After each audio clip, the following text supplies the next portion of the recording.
The schools just shown represent only a minuscule sampling of the thousands of public schools in the country.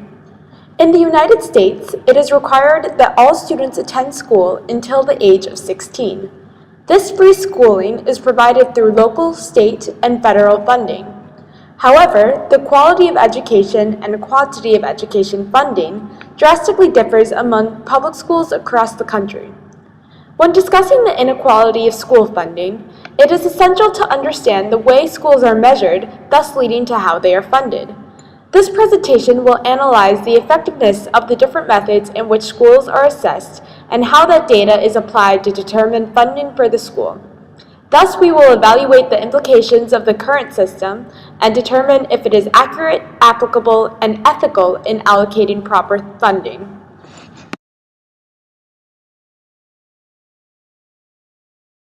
The public schools in the United States are assessed based on the criteria and requirements of the No Child Left Behind Act of 2001, otherwise referred to as the NCLB. The NCLB is the reauthorization of the Elementary and Secondary Education Act, which included Title I, the government's flagship aid program for disadvantaged students. At the core of the NCLB are a number of measures designed to drive broad gains in student achievement and to hold states and schools more accountable for student progress. As a standards-based education reform, it was based on the premise that setting high standards and establishing measurable goals can improve individual outcomes in education. The Act requires states to develop assessments and standards in basic skills. To receive federal school funding, all public schools must administer a statewide standardized test to all its students annually. The intended effects include an improvement over local standards, increased quality of education, and limitation of local control. In the past, local governments have failed to properly address educational problems, necessitating a federal intervention. Schools which receive Title I funding through the Elementary and Secondary Education Act of 1965 must make adequate yearly progress in test scores. For example, each year its 7th graders must do better on standardized tests than the previous year's 7th graders. If the school's results are repeatedly poor, then steps are taken to improve the school, including allowing students to transfer, replacing faculty, improving the curriculum, and as extreme as closing the school. These principles were confirmed by the Equality of Educational Opportunity Report, more commonly known as the Coleman Report. The report showed that student performance is only weakly related to school quality, as the student's socioeconomic background was a far more influential factor. However, among the various influences that schools and policymakers can control, teacher quality was found to account for the largest portion of the variation in student test scores than any other school characteristic. Much of the research published since the Coleman Report has confirmed the finding that high-quality teachers raise student performance. In particular, Dan Goldhaber, the director of the Center for Education Data and Research, has proven that testing is the best, most objective tool for measuring both student and teacher success. Prior to the NCLB Act, the requirements to become a new teacher were typically to have a bachelor's degree, be fully certified, and demonstrate subject matter knowledge through tests. Now, under the NCLB, existing teachers, including those with tenure, are also supposed to meet standards set by the state. The NCLB Act requires states to provide highly qualified teachers to all students based on standards set by each state. Dan Goldhaber found that these requirements did not result in a more qualified teacher, as only about 3% of the contributions teachers make to student learning was associated with teacher experience, degrees attained, and other readily observable characteristics.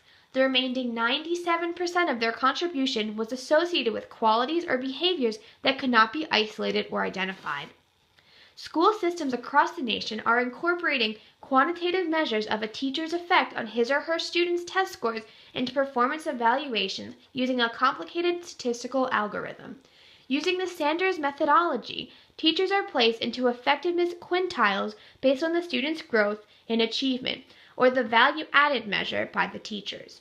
Those teachers who fall into the first quintile, the least effective teachers, were found to elicit average student gains of roughly 14 percentile points a year. the most effective teachers elicited an average gain of 52 percentile points a year. Yet, the National Academy of Sciences and others have warned against the dangers of relying on erratic and inherently unreliable test scores filtered through imperfect and abstruse statistical algorithms. Schools are funded through a mixture of state, local, and federal funding. In most states, the majority of funding comes from property taxes. This raises a dilemma since areas with high property values will have more funding available for their schools than areas with low property values, like inner city and rural districts. This also creates a cycle that further widens the inequality, as wealthy homebuyers will often be attracted to an area because of the reputation of its schooling system, thus driving property taxes up and raising school funds. Federal funding is based on a variety of sources, such as NCLB, Title I, and Race to the Top. All these legislative measures are mainly performance-based, awarding funds to schools that meet certain academic requirements. This form of funding also has its issues. For one, academic performance has a correlation with factors such as income level and race, and thus this method of funding schools could contribute to the widening education gap amongst the rich and the poor and amongst different racial groups. Furthermore, the money may not be allocated to where it is most needed, since schools may be performing below standards because of low funding, and then be punished by not receiving the funding it needs to improve itself. Lastly, judging a school based on its performance raises an issue all on its own. How can a school's performance best be measured? Standardized testing is not necessarily the best gauge for measuring academic achievement, but is there a more effective method? And if a perfect system does not exist, is it right to judge all schools on a less than perfect one? These issues will now be further explored. As a result of the measurement of schools and the funding using this information, there are various implications affecting students, teachers, standardized tests, and additional ramifications.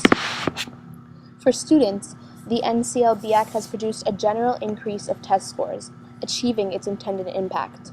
However, there are particular groups of students that are affected in other ways. Minority students are still behind non-minority students in test scores. Even though test scores are increasing overall, the test scores increase at the same rate for minority and non-minority students. Gifted students are given less opportunities as a result of the Act. Schools care more about making sure all students reach the standard rather than having some students rise above it. Therefore, funding is focused on reaching the state standard, not surpassing it.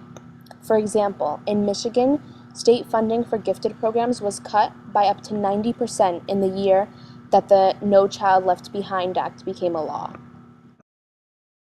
Due to the state standards, teachers are incentivized to teach students to prepare for the test. They must do so in order to keep their jobs in the school. However, this limits the teacher's ability to teach proper knowledge, as they must focus on strategies and the content of the test. For example, a teacher may be teaching shortcuts to solve a math problem quicker on the math section of the standardized test to enable the students to answer more problems, allowing them to get more problems correct. This takes away class time from learning more difficult and advanced math material. Teachers who do not focus on test strategies and opt to teach students more material are jeopardizing their job. The students may have more knowledge, however they might not perform well on their standardized test. Additionally, some teachers structure their assessments to mimic the standardized test to allow students to become more comfortable with the format. This may lead to a student's inability to approach questions that are in other forms than those offered on the test. The requirement of the standardized test and improvement of student scores leads to effect on the standardized test itself. Under the NCLB Act, states are required to have a standardized test for all students. The tests, however, can be adjusted to become easier by the state to encourage a higher passing rate. Another method used by states to improve scores is to publish past tests to enable teachers to provide their students with practice tests while preparing for the current year test. The standardized test tends to repeat many of the same concepts while only slightly altering the question. For example, you could see in New York an 8th grade math question remained the same from 2008 to 2009, with the only difference in the wording of 15% and 20%. Another implication revolves around curriculum. Since 2007, almost 71% of schools have reduced instruction times in subjects such as history, arts, language, and music to provide more time and resources to mathematics and English, the subjects on the standardized tests. This leads to a decreased interest in students of other subjects that could stimulate participation in extracurricular activities. Cheating is a big result of the measurement of schools. This relates to Campbell's law, created by sociologist Donald Campbell, which states that when huge stakes are attached to quantitative data, the data itself will become inherently unreliable and distorted from corruption pressures, in this case, through cheating and gaming the system. In New York City public schools, the overemphasis on testing has led to score inflation and numerous cheating scandals. The Dallas Morning News reported that 700 schools in Texas have suspiciously improved their scores. In these low-income schools, it was found that in one grade level, the students were struggling with basic skills, yet the next year they received almost perfect scores. One of the teachers reported that some of these students could barely write their own names, and when the students entered middle school, their scores plummeted. The state eventually started an investigation that required the schools to fill out a survey about their testing procedures, which the state believed and declared the vast majority of the schools to be innocent. Later evidence was revealed that many of these schools had in fact cheated. This becomes a conflict of interest as the teachers and administrators are responsible for prohibiting and reporting cheating when the test results directly impact their job. As a result of decreased funding to additional programs for the gifted, extracurricular programs, and less focus on aspects of curriculum not on the test, students and parents begin to look into other options other than the traditional public school. These options could include private schools or charter schools such as our school, Bergen County Academies. At private schools, there are no state standards, therefore the teachers do not have to teach to the test. At charter schools, there is more operational autonomy for the teachers and administration of the school to create the rules. This allows for setting higher standards for students and providing students with the opportunities to meet these standards.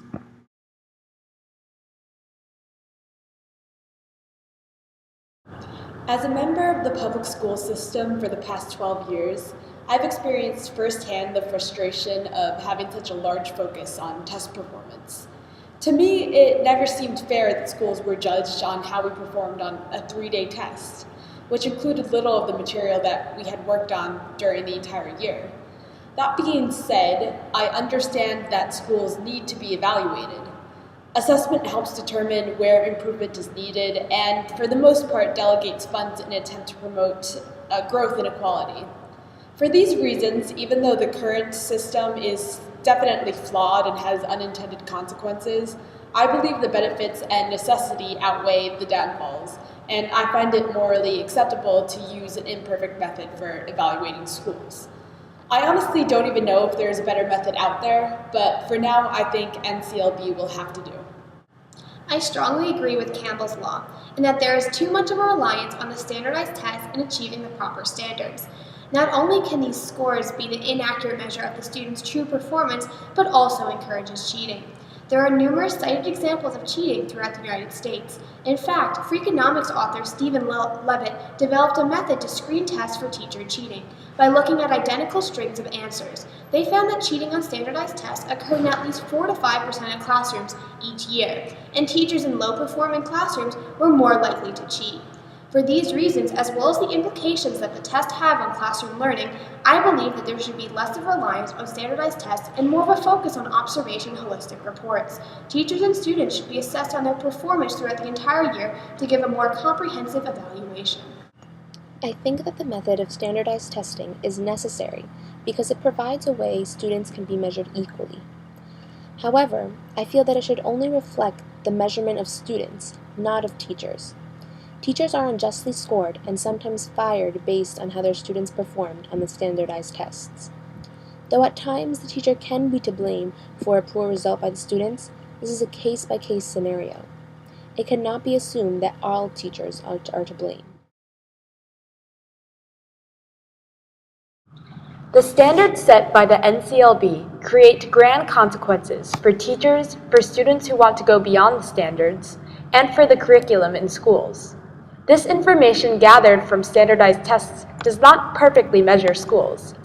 Inequality spurs from the system due to funding inconsistencies, students leaving public schools to seek other opportunities in private and charter schools, and the additional time and finances needed to help students facing more difficulty in meeting the state standards. These standardized tests are also prohibiting students from being introduced to the arts and are leading to increased incidents of cheating and grade inflation. However, we believe that despite these consequences, the standardized test method is the best option, as other methods that use student grades would become too subjective.